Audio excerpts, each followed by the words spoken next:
فیلم امروز در مورد نیک هستش، تاجر مواد که بیلی و دالس هم دستیاراشن. نیک میره یه قهوه بگیره که از قیمتش خوشش نمیاد و عصبانی میشه. اونجا هم دالس اون شخص رو میکشه که چرا قهوه گرون میفروشی. وقتی میخواستن برن بیرون یک پلیس میاد و وقتی که خون رو میبینه اون رو هم میکشن و ازش راحت میشن. هی سلام بچه ها، خوش اومدید به کانالم. لایک، کامنت، سابسکرایب یادتون نره. بعد از اون نیک میره پیش دوست قدیمیش کیسی که 3 سال پیش شریکش هم بوده توی مواد. بهش میگه چی کار میکنی؟ کیسی هم بهش میگه من دیگه کار مواد رو ول کردم، الان زن گرفتم، ولی چون زنم نمیتونه بچه دار بشه میخواییم از یتیم خونه یک بچه ای رو به مسئولیت خودمون بگیریم. ولی وقتی که نیک میره بیرون کیسی کلی پول و مواد توی خونش پیدا میکنه و میره به نیک زنگ میزنه که چرا این کار کردی؟ نیک هم میگه اوه حواسم نبود، میام ازت میگیرمشون، نگران نباش. بعد از اون کیسی همه اون مواد رو میریزه توی چاه و بعد آیس میاد. آیس شخصی هستش که یک آدم وحشیه و جزء یک گروهه که خیلی خطرناکه.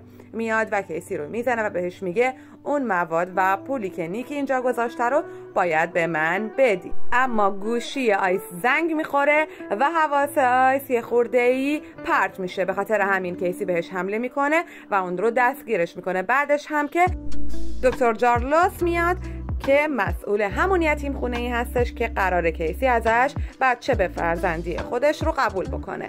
سعی میکنه خونه رو یه خورده مرتب بکنه که بره در و برای اون دکتره باز بکنه. وقتی میاد دکتره شروع میکنه در مورد کیسی سوال پرسیدن که تو چی کار میکردی و 3 سال پیش کجا بودی.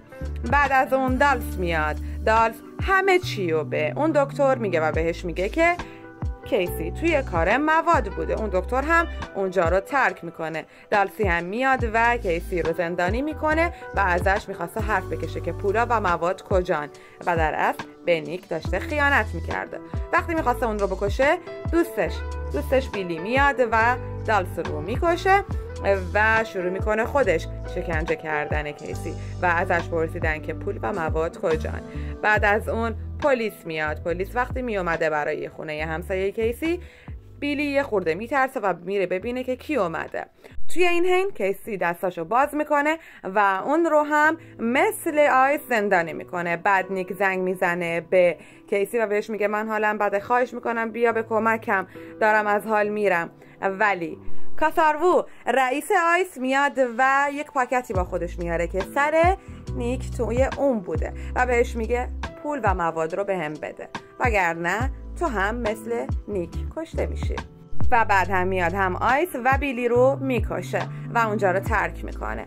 کیسی هم میره سر وقت پولا و اونا رو در میاره و بعد از اون هم به رئیس آیس زنگ میزنه، هم به پلیس زنگ میزنه و به همه خبر میده که برید و اون پولا رو بگیرید. اونا با هم دیگه درگیر میشن و کلی مشکلات برای خودشون پیش میاد. اما کیسی میره پیش زنش و بهش میگه بیا بریم فرانسه، من دیگه میخوام برم اونجا زندگی کنم. زنش بهش میگه چرا؟ اون هم کلی پول بهش نشون میده و بهش میگه بریم که زندگی خوش و خرمی رو داشته باش.